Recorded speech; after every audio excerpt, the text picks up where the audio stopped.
Tonight on BNTV, we start with Lost in Translation, where the panel discuss femininity, masculinity in their unique style. We follow this with In Leather, with Mark and guests discussing the Hanky Code. And to finish up tonight, Confessions of a Life Coach, with Jacqui in the hot seat.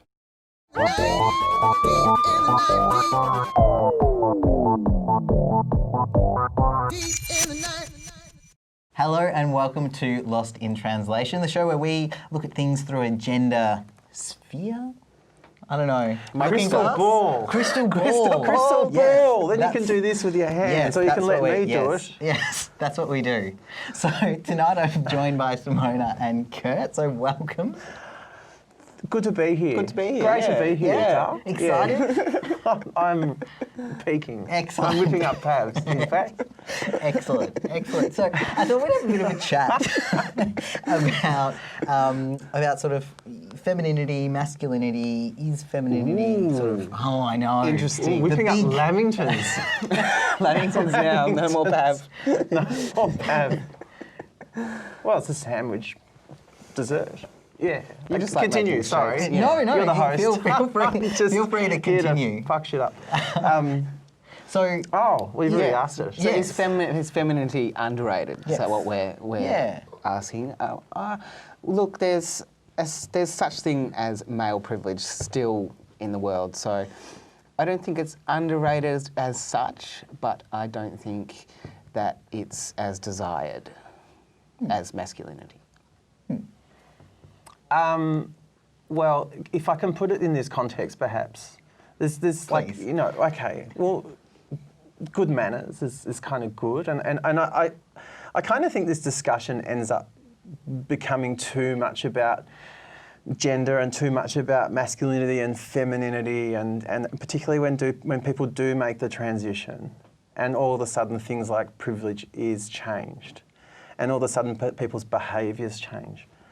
I still think that, as some person put it to me very eloquently years ago, there's no excuse for bad manners, you know. So you can kind of change, you know, I guess how you perceive an experience through the way that you're presenting through your gender. But I don't think that those things transcend, you know, just good old-fashioned bloody good manners, you know. So you know, there's people that have been accused. Okay, well you get your male privilege and then you treat women like shit, or you know, or vice versa. I think it's good to not forget where we've come from, and to remember those experiences, and just respect. At the end of the day, it's about respecting people and just being nice to people, you know. So how does that grab you up? So are you saying that manners, so would you say that manners are more feminine or more, or is it? Oh, no, I think they're universal, but I think that this discussion about, you know, overrating or rating, you know, femininity and masculinity, obviously if you're transitioning male to female, then femininity is a big deal for you, and vice versa. So I don't think it's overrated or underrated in any of those individual experiences, but I think that where people come unstuck in describing an experience where they feel slighted, or describing an experience about how they feel like advantageous, sometimes I think that just good old-fashioned manners, I think, is something that people really trip up on, you know, and yeah, so. Well, I think, Simona, when, you know, I heard this fact the other day that when we first meet someone, the first thing we notice about them is their gender. And, you know, sort of meeting someone and then, oh, well, they're female, you know, that's the very first thing, and then that dictates how we're going to talk to that person for basically the rest of the time that we're going to know them. And it is sad that we treat females different to males, but that's sort of how it happens in the heteronormative world. Yeah, and I guess my point has always been, like, it's just, like, it doesn't matter. We're just people. Well, I mean, I did get married at one point, and I didn't want to, you know, do that male way of proposing and getting engaged and asking, you know, my fiance's dad for permission to marry her, which I just thought was like, oh, God, I'm not going to do that, you know. So this expectation to perform gender roles. I mean, I think this is a discussion which is sort of, you know, outside of a trans experience, and it's like I said, it's universal. But one of the things I got really, really sort of caught up on through particularly my experience as presenting as male was I completely rejected these manly ways of treating a woman. And in the process, I was actually being really rude at times. And like someone said to me, you know, there's no excuse for bad manners. Like just some things that you do for people and some things that you do for women as a man is actually just good manners. Yeah. You know, if you want to buy someone flowers or open a door or all that kind of stuff, like don't think that you're like disempowering somebody, you know. But yeah, if you think you got to ask, you know, like your girlfriend's dad to marry you, like sure, like that sounds a bit, you know, patriarchal and probo. Probo, that's my favourite word at the moment. But needs to be, I was going to say problematic, it needs to be backed up with a reason. So, you know, problematic because, you know, anyway, you know that. You can make up your own mind. Continue. I've made it so serious now. It is a bit serious, isn't it, this? Maybe we could... Have you got a funny story, Nate? No. I can't do it on demand. I suppose that the thing I've noticed with the whole is that I suddenly have this sort of male privilege, which I don't necessarily want. But then, you know, and sort of separate to that is that I've noticed that through transition is that I originally was like, oh, I've got to be masculine. And so, but the further I've sort of gone through, I'm like, oh, and sort of embracing the feminine side as well. And I wonder... I think that's sort of because you've gotten past that awkward stage of am I passing, and you're like 100% passing. You feel a lot more comfortable to then have a little go at getting maybe a bit more feminine, or because, you know, you're still a dude. Even if you put on a pink shirt right now, you'd just be a dude in a pink shirt. Like you wouldn't look like a lesbian or any of that plaid I would shirt look fabulous. Stuff. You would look fabulous. Obviously. Yeah. Well, you know, I mean, or on the other hand, like you're not passing. I mean, I was obviously not passing on Thursday night. I was at a gay club, and I had the security guard pull me out as I was going to the girls' toilets and told me, "Hey, mate, go to the men's toilets." And I was just like, so my manners kicked in, and because it was a nightclub, it was loud, and I had a few drinks. I just flashed my tits and walked into the girls' toilet. I love it. You know, I was like, "F you, darl." You know, so you know, getting away with it. What does it matter? Yeah. Well, that seems like a great story to end up on. Yeah, magic lasso's happening. So, thanks for sharing that one. Oh, share and share alike, darl. You've been watching Lost in Translation.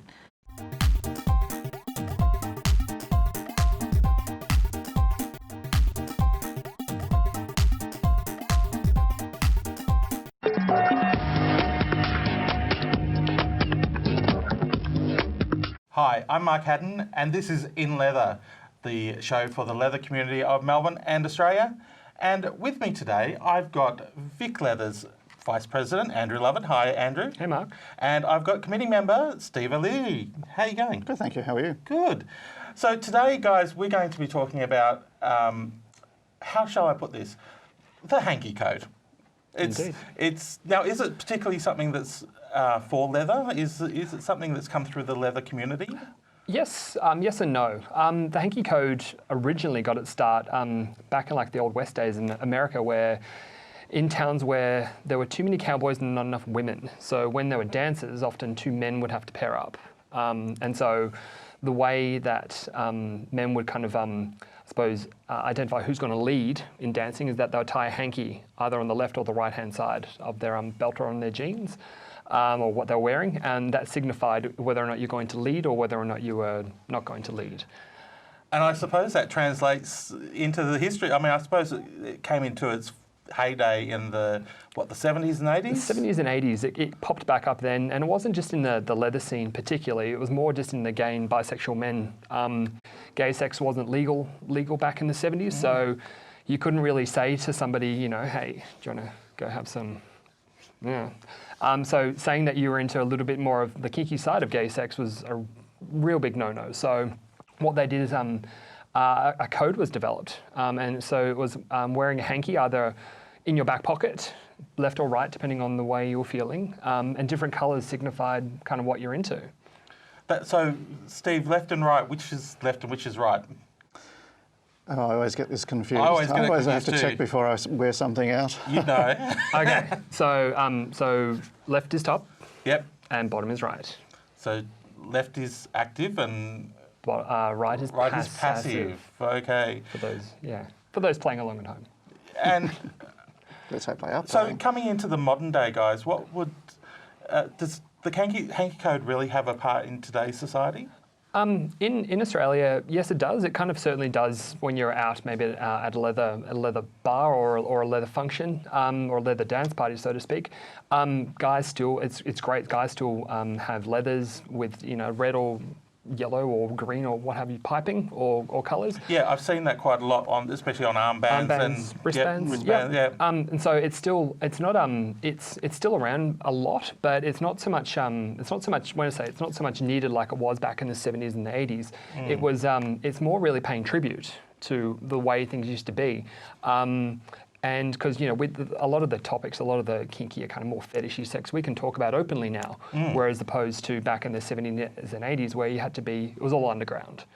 Yeah, and the whole thing is, I suppose with like dating apps and these days, it's quite accessible and people tell you what they're into and what they like. But this, I suppose, is just that visual representation of, hey, well, if you're into this, I'm your guy. Definitely. So let's talk about the colours, because you've got to talk about the colours if you're talking about the hanky code. And I suppose the red and the yellow are the obvious ones and the famous ones. They are. Yellow being water sports, red being fisting, blue. Blue, orange. Orange is very popular. Well, what's blue, for a start? What's blue? Well, you've got to talk about what kind of blue. Yes. Kind of blue. The blue we have behind us, oral sex. And darker blue is fucking, is it? I think so, yes. Yes. Yeah. So this can get very confusing. It can. I believe purple is for piercing. And I've heard pink is for nipple play. Yes, Or can be. Again, What shade of pink? Well, shade of pink if it's fuchsia, pink. Yes. Spanking. And so orange. Steve touched on orange earlier. So Oh, yes. Orange. Orange is anything, anywhere, anytime. Anything goes. Anything goes. It's an all-encompassing Anything goes. hanky code. Oh my God, that's pretty full on. It is. So it's almost like we need a app that we can scan in the colour to find out what. We can, do. and the hanky code has come into the 21st century with us. On iPhone and Android-based mobiles, you can get an app which will tell you which hanky code means what. So, and it's getting involved. I think there's about 70 or 80 different hanky codes in different colours and different shades of colours. And I've heard ones like lace and leopard's print and all different types these days. There's so much out there. I mean, probably the weirdest one is a doily. So A you doily? Pop a doily in your back pocket. Do you know what that means? Yeah, it's for drag queens. Oh, Seeking okay. drag queens.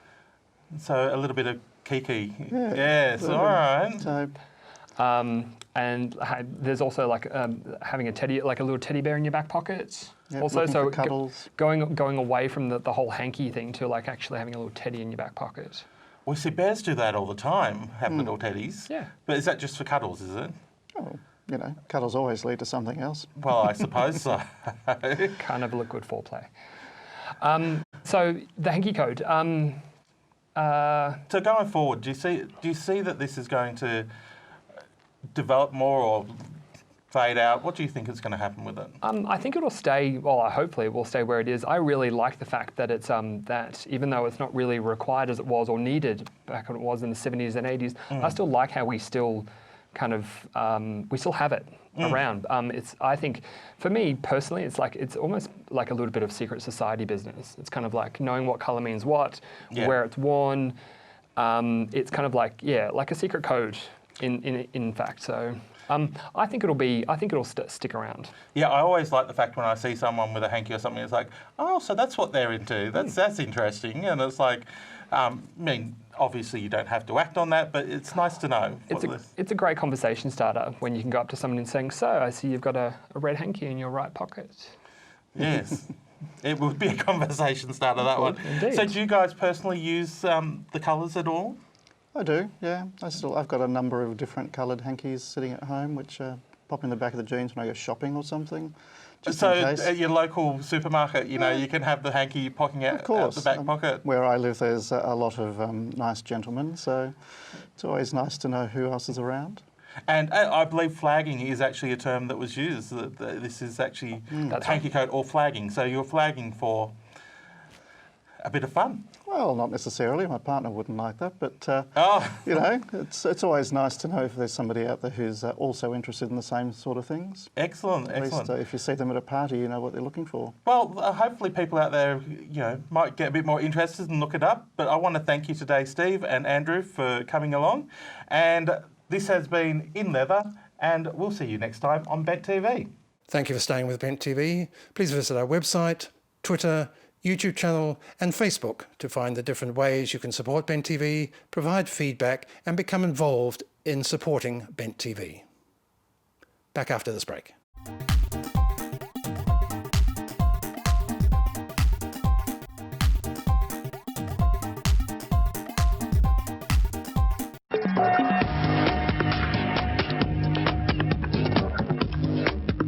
Hi, and thanks for joining us here. Tonight we are doing the second one of a little couple of segments called Confessions of a Life Coach.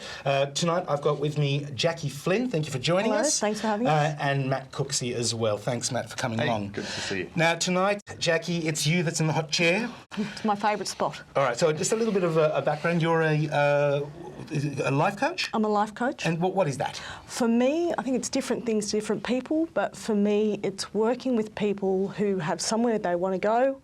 We work out where it is they are now, where they want to go, and how to get there. Okay, Simply. so set up a journey and, and work out the destination. And it can be fun. And it can be fun. Yeah. Fantastic. Now, it is called Confessions. So I think it's time for you to confess. Is that where you come in, Matthew? No, just kidding. Cheeky, I've done my confession. Yeah. It's not like, being dobbed in. No, Confessions. It's a shame. Well, where do I start? Which one? Well, I will start with back in the day when I was living the golfer's dream. I was playing golf for a living. I was working hard. I had the career, prestigious golf club. I had the woman. I had the car. Did I mention the car? And I was living, and I knew that there was more for me. It was, what else is there? So I looked around externally to go, I don't think it's the girl. Yes, it's been 10 years, but I don't think it's her.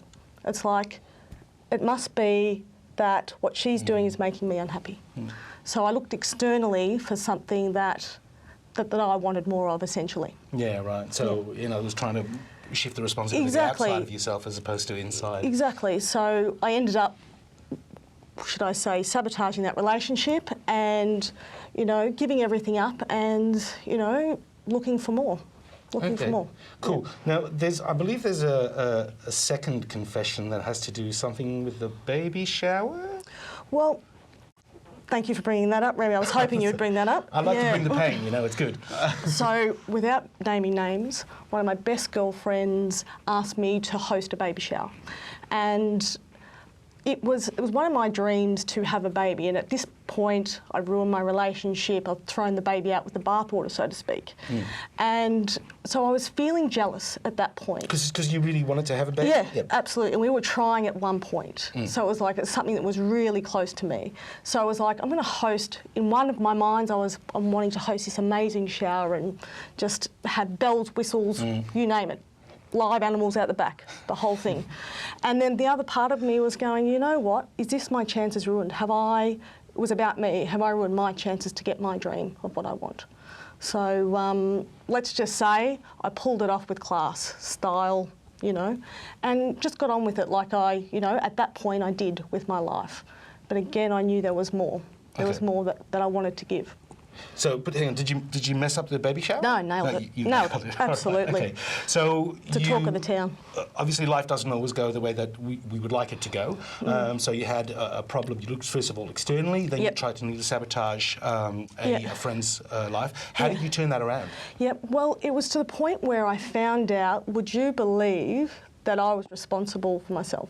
I know, shock, horror. I was responsible for creating my life and what I wanted in it.